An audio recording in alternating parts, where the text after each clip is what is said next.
Leadership does tend to give one a swelled head. Hello, my baby! Hello, my honey! Hello, my ragtime gal! Suddenly you kissed my wife! Baby, my heart's on fire! We review Mecha Nations action figure MN03 Megatron by Kids Logic. There haven't been many of these figures made, but this one was Megatron, so I sort of had to review it. These figures are known for their exaggerated proportions, not unlike the Funko Pop figures. But unlike the Pop figures, these are supposed to be good. Megatron is of course the leader of the Decepticons, and Mecha Nations seems to have permission from the franchise to use the Transformers' most iconic characters. The box is different. While it is rectangular, it has a slipcover that slides over everything except for about an inch or so of the right side, leaving a silver striped pattern exposed. An awesome studio shot of the figure is on the front. On either side is the word Megatron in big silver letters, in case you had any doubts which figure you were buying. On the back, more photos and windows showing off the features. And then there's the normal legal mumbo-jumbo that nobody cares about. Slip off the slipcover and it shows the sub-box with the Decepticon logo shiny on front, and on the back a closing credits list of people who worked on the project, some of whom are already covered with the over stickers, so they will never get any credit. Sorry, fellas. Now that we have mourned the loss of the unknown team members, let us open the box and see if their replacements deserve any credit. Inside the box you will find the instruction booklet, and the internals of the box are interestingly contrived. You will find plastic trays laid out like a layer cake. No doubt the mere sight of all this plastic packaging will cause the plastic-hating environmentalists to reel in despair. Take off the top of the plastic cake to access the accessories of the figure. In the secondary layer of your plastic cake, you will find an extra Megatron face, 2 extra sets of hand accessories, and his plastic Energon mace. Taking off the second layer of plastic cake will reveal other components which allow you to assemble the display stand. There is a metallized plate with the cool Decepticon Transformers logo on it, and the armature for the display stand. To assemble the display stand, take this peg at the end of the base and insert into this hole on the plate. Assembled, the display stand armature will rotate to the left and to the right, forward and backwards on this joint, also forward and backwards on this joint. The very end will also hinge up and down and rotate from side to side. These little clawed ends of it will clamp shut, allowing you to hold the figure in a number of display poses. And this is the Megatron figure itself. It is designed and sculpted to look like a hybrid between the Generation 1 figure's real-life appearance and how it appeared in the old cartoon show. The bucket head is there with his metal eyebrows, his scowly, angry face, a gun barrel slung up over his back and shoulder. There is the ridgy chest plate, the shoulder parts that look like the cocking mechanism of a Walther P-38 handgun, the hip side plating, and shins that could be a gun handle, not to mention the bazooka fusion cannon, made up like the targeting scope of an old Walther P-38. And of course there are the exaggerated proportions. This figure is a lot like a chibi, a small stumpy caricature of its real self. But Megatron seems to wear it well. Despite the cartoony appearance, he has lots of sculpted detailing that appeals to the eye. They even put fake cereal stamps on the chest and forearms to make him seem like he is made out of handgun parts. And this Megatron figure is shiny. Most of his body, heads, and arms are plated with a reflective metalloid substance, harking back to his Generation 1 days. In this case, the parts seem to be mainly plastic, but done up nicely to look metallic. The colors are mostly this reflective silver, with some red, some gray, and some black. Going through the instructions, the first pages show how to operate the LED lights. The batteries were pre-installed, but be sure to check yours to make sure they haven't leaked during shipping. All of the batteries had leaked in the first one that was sent to me, and ruined the electronics. I was forced to wait for another one to be sent, and repeated that process 3 times.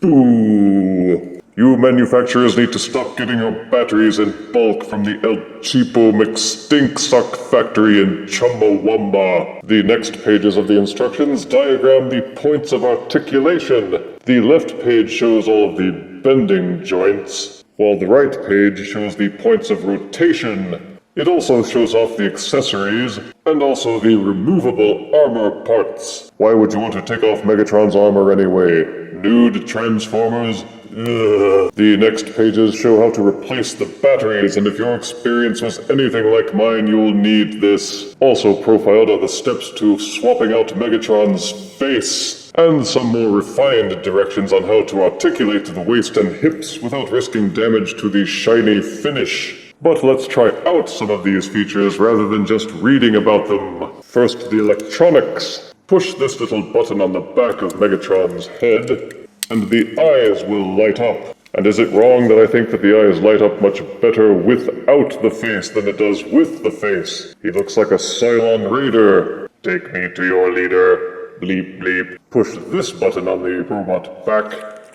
and the chest will light up. Push this button on the gun arm fusion cannon, and it's supposed to have a light up effect on the inside of the gun barrel, and for the plastic to spin around and stuff. But since all of the figures that I were sent had leaky batteries, none of the electronics in any of the gun arms that were sent are functional.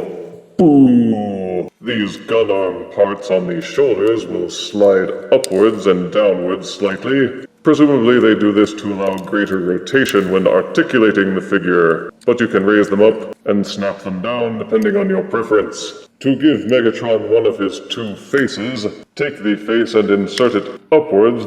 There are tiny magnets on the inside of the face that will suck it up and lock it in place. Nudge it upwards a bit to make sure that it's cinched in tight. And then the LED light button for the eyes is a bit more muted. Take the bucket head helmet. You will see a slot on top of the head and a corresponding groove on the inside of the helmet.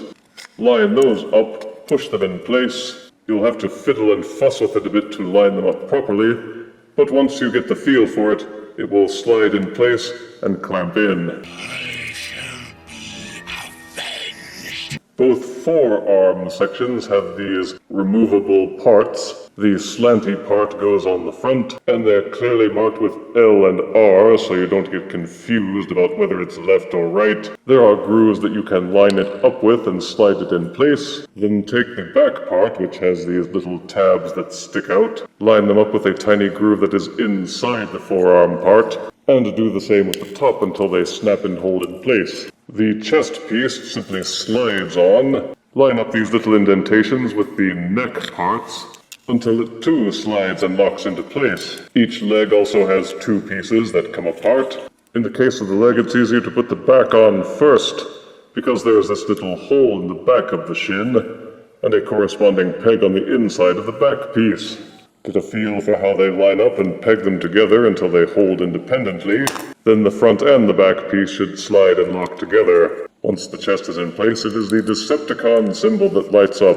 Ooh. To swap out Megatron's faces, simply remove the helmet, slide the first face out, and replace it with whichever one you like best. I'm angry. Pop the hands loose from the front of the sockets on the arms, and replace them with any of the other hands that come with Megatron. There's a slightly opened hand, and a slap-you-in-the-face opened hand.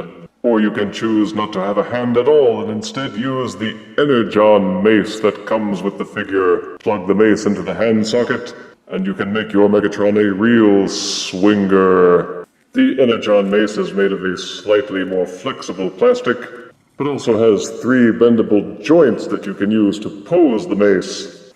So you can have it swung heroically up, or hanging embarrassingly limp. Don't snicker, Pearson. There's a fairly high level of articulation despite the exaggerated proportions.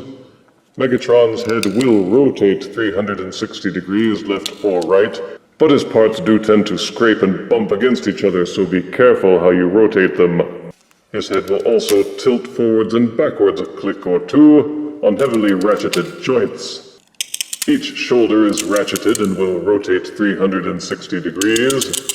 They will also splay outward a couple of clicks before the shoulder parts start bumping into the head, and they will even angle backwards a little. There is an upper bicep swivel, and each arm will bend at the elbow about 90 degrees. Each wrist will rotate fully in its socket. There is 360-degree waist rotation, but again, take care not to scrape the metallic paint. There's also a curious upper torso ratchet. You have to kind of grip Megatron's upper body and pull until you hear a click, which means that the joint has extended outwards a bit. He will also hunch forward slightly, or hunch backwards slightly. Once you have chosen the position that you want for his torso, you push it back down until it clicks into place. Each thigh will kick forward until it bumps into the codpiece, and also kick backwards a bit. There is an upper thigh swivel. Megatron will bend at the knee a little over 45 degrees. The feet will tilt forward until they bump into the shin piece. They will also tilt backwards and angle from side to side. Each shin piece has this little flap that you can move out of the way to give the ankle more clearance for those poses.